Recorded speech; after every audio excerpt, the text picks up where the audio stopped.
Olá, meus irmãos, saúdo cada um de vocês com a graça e a paz do nosso Senhor Jesus Cristo, amém? O meu nome é Miriam Anitta, eu estou aqui para compartilhar com os irmãos um texto chamado Você e seu irmão, Família de Deus. Esse texto foi escrito pela irmã Auriesna Moraes. Ele consta do Manancial, que é uma publicação de meditações diárias da União Feminina Missionária Batista do Brasil. Então, quem escreveu não fui eu, foi a irmã Auriesna. Eu só vou ler com os irmãos e compartilhar aquilo que eu entendi, ok? Isto dito, vamos iniciar orando? Senhor Jesus, que tu possas tocar em nosso coração de forma que possamos compreender a importância de amarmos os nossos irmãos, de compartilharmos as nossas vidas com eles e os aceitarmos. Perdoa-nos, Senhor, em tudo que fazemos errado. Fica conosco nessa reflexão. Em teu nome que fazemos essa oração. Amém. Meus irmãos, então, o nosso texto hoje está em Gênesis, o primeiro livro da Bíblia, capítulo 4, versículos de 1 a 12. E é a história de Caim e Abel. E é assim: Adão teve relações com Eva, a sua mulher, e ela ficou grávida, e Eva deu à luz a um filho e disse: Com a ajuda de Deus, o Senhor, tive um filho homem. E ela pôs nele o nome de Caim. Depois teve outro filho chamado Abel, irmão de Caim. Abel era pastor de ovelhas e Caim era agricultor. O tempo passou e um dia Caim pegou alguns produtos da terra e os ofereceu a Deus, o Senhor. Abel, por sua vez, pegou o primeiro carneirinho nascido no seu rebanho, matou e ofereceu as melhores partes ao Senhor. O Senhor ficou contente com Abel e com a sua oferta, mas rejeitou Caim e a sua oferta. Caim ficou furioso e fechou a cara. Então o Senhor disse: Por que você está com raiva? Por que anda carrancudo? Se tivesse feito o que era certo, você estaria sorrindo. Mas você agiu mal, e por isso o pecado está na porta à sua espera. Ele quer dominá-lo, mas você precisa vencê-lo. Aí Caim disse a Abel, seu irmão: Vamos até o campo? Quando os dois estavam no campo, Caim atacou Abel, seu irmão, e o matou. Mais tarde, o Senhor perguntou a Caim: Onde está Abel, seu irmão? Não sei, respondeu Caim. Por acaso eu sou o guarda do meu irmão? Então Deus disse: Por que você fez isso? Da terra, o sangue do seu irmão está gritando, pedindo vingança. Por isso você será amaldiçoado e não poderá mais cultivar a terra. Pois quando você matou seu irmão, a terra abriu a boca para beber o sangue dele. Quando você preparar a terra para plantar, ela não produzirá nada. Você vai andar pelo mundo sempre fugindo. Amém? Bem, a irmã Auriesla escolheu o versículo 9 para ser o versículo base. E ele diz assim: Então o Senhor perguntou a Caim: Onde está seu irmão Abel? E respondeu ele: Não sei, sou eu responsável pelo meu irmão? Bem, a família, ou a igreja, é a família de Deus, não é? Éramos todos órfãos e o Senhor nos adotou.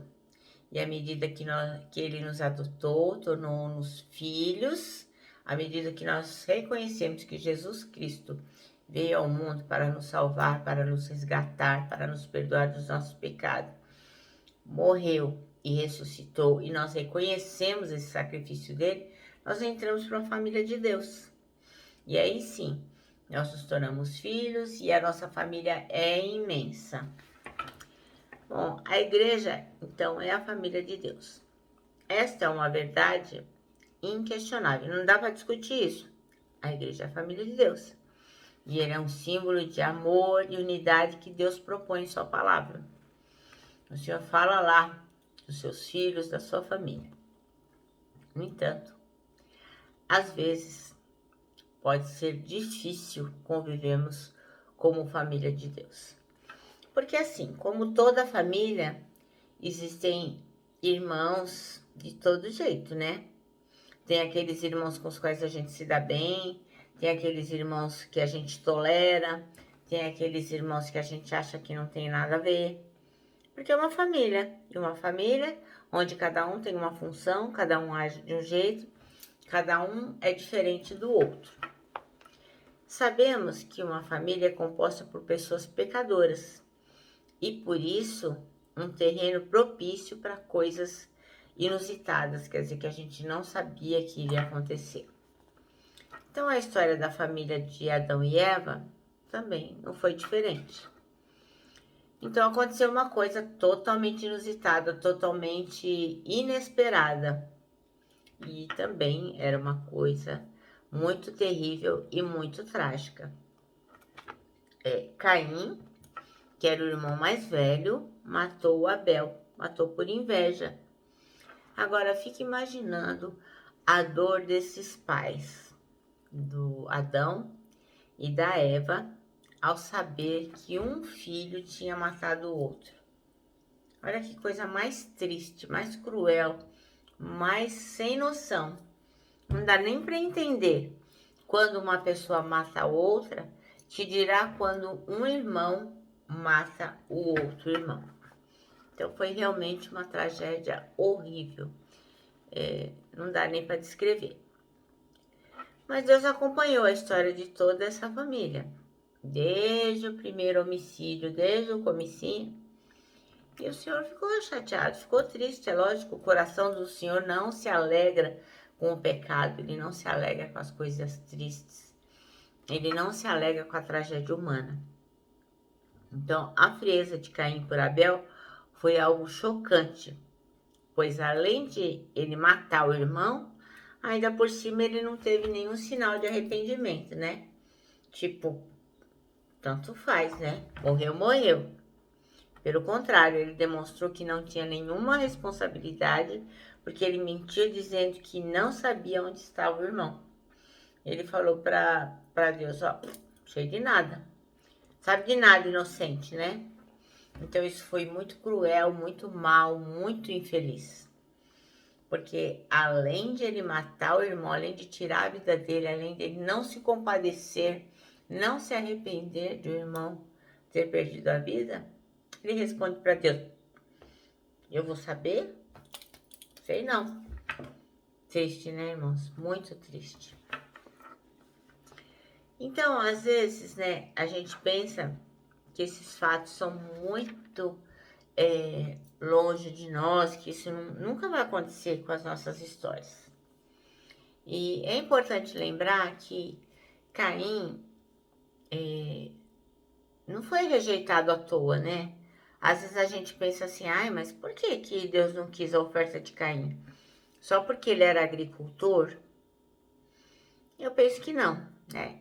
Eu penso que a vida, o comportamento, o modo de pensar, de agir de Caim não estava de acordo com aquilo que o Senhor esperava dele. E quando a gente não vive conectado com Deus, quando a gente não obedece, quando a gente não faz aquilo que Ele deseja que nós façamos, o Senhor não aceita o nosso louvor, a nossa oferta, a nossa adoração. O Senhor simplesmente não aceita. Mas Ele não aceita porque a gente não sabe cantar bem, ou porque a gente não sabe pregar, ou porque a gente não sabe falar em público, ou porque a gente não demonstrou assim um amor pela obra, porque a gente não entregou um folheto. Não, não é isso que Ele não aceita. O Senhor não aceita a nossa oferta, a nossa adoração, o nosso louvor, quando Ele conhece, porque Ele conhece o nosso coração. Então, depende de como nós apresentamos a nossa oferta a Deus, Ele não aceita. E foi isso que aconteceu com Caim. O Senhor conhecia o coração dele. Então, a gente pensa que isso acontece lá, né? Lá no paraíso, lá longe. Mas, na verdade, tem muitas ocasiões que a gente age como Caim. Igualzinho. A gente tende a matar o nosso irmão em nossos corações. E quando Deus nos pergunta sobre eles, a gente responde: por acaso eu sou tutor do meu irmão, eu tenho responsabilidade por ele? Então, assim, muitas vezes, nas nossas igrejas, com as pessoas que nós conhecemos, que são irmãos nossos, porque às vezes a pessoa não é batista, ela não é metodista, ela não é católica, ela não é da Assembleia de Deus, ela é cristã. E quem sonda e conhece o coração é Deus, não somos nós. Então o Senhor não está preocupado qual é a sua denominação. O Senhor não está preocupado se a sua igreja faz parte da convenção ou não. O Senhor está preocupado com o seu coração, com a sua conversão a Deus. É Ele que vai mudar a sua vida, é Ele que vai te transformar, vai te salvar e te tornar uma pessoa melhor. Então, muitas vezes, nós somos mais a nossa denominação do que Jesus. Então, eu falo assim, não, eu desprezo tal pessoa porque ele é de outra denominação, não é da minha denominação, ele não é batista, então eu vou desprezar. Então, às vezes, a gente olha com desprezo pro irmão. Então, tem aquele irmãozinho que tá lá na praça pregando com a Bíblia, né?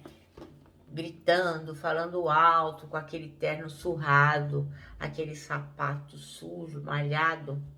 E a gente olha para aquele irmão e tem desdém, né? Finge que não conhece. Então, muitas vezes, nós desprezamos um irmão simplesmente porque ele não é da nossa denominação. Muitas vezes, nós deixamos de ajudar, ou de cumprimentar, ou de estar com qualquer irmão da nossa própria igreja, porque a gente acha ele chato, porque fala demais, porque é pegajoso, porque, enfim, nós temos vários motivos e acabamos matando o irmão no nosso coração. E às vezes a gente fala assim, nossa, aquele irmão é muito mentiroso, ele é muito maledicente. Eu não gosto de falar com aquele irmão porque ele fica falando mal dos outros. E a gente vai desprezando as pessoas. Ou então, aquele irmão come demais, né? Quando a gente desce pra cantina, nossa, fica comendo, que falta de educação. Ou aquele outro lá, nossa, não orienta os filhos, as crianças ficam correndo pela igreja. Nossa. Então, assim, são milhares de pequenos motivos que nós vamos matando as pessoas no nosso coração. E simplesmente por quê? Porque elas não são iguais a nós, porque a vibe delas, a vibração, a identificação não é a mesma que a nossa. E o Senhor falou o quê? Que a gente tem que amar a todo mundo. Então, assim, aquele irmão que é mais pobrezinho, que parece ter aspecto de sujo, que, enfim, pode ter qualquer um problema, unha suja, mau hálito, seja lá o que for que aquele irmão tiver, e a gente desprezar, o Senhor pode estar perguntando, ô Miranita, cadê o seu irmão? Aí eu vou dizer, Senhor, não sei, por acaso eu tenho que dar conta dele? Não tem não. Eu já canto no coral, eu já leio a Bíblia, eu já ajudo a limpar a igreja, eu ajudo na cantina, não. Tem que dar conta do meu irmão, não. Então, é muito atual isso aí. A gente vive isso hoje em dia. Então, como diz o outro, a gente tem que tomar tenência. A gente ficar atento para não agirmos como Caim. Então, a frieza com a família que Deus nos deu entristece o coração do nosso Pai. Porque o Senhor ama cada um de nós, independente de quem somos e do que fazemos. Sua igreja é a sua família. A minha igreja é a minha família. O seu irmão é a sua responsabilidade. Então, eu tenho responsabilidade por cada irmãozinho que se achegar a mim. Se ele diz, tenho fome, isso é problema meu. Se ele diz, estou com raiva, isso é problema meu. Se ele diz, estou triste, isso é problema meu. O problema do meu irmão é meu problema, é minha responsabilidade. E nós temos que ajudar naquilo que for possível. Então, o nosso texto aqui diz que a gente tem que cuidar, perdoar e amar cada um dos nossos irmãos. É responsabilidade nossa. Quando o Senhor perguntar, nós temos que dar conta do nosso irmão. O nosso manancial termina assim. A igreja é a família de Deus. Ame, perdoe e cuide do seu irmão. Amém? Eu me despeço aqui, ó, com o meu abraço fraternal, o meu abraço de ursa. Lembrando que em 2021, ó, ninguém solta a mão de ninguém. E lógico, né, com a nossa palavra de ordem que é saudades.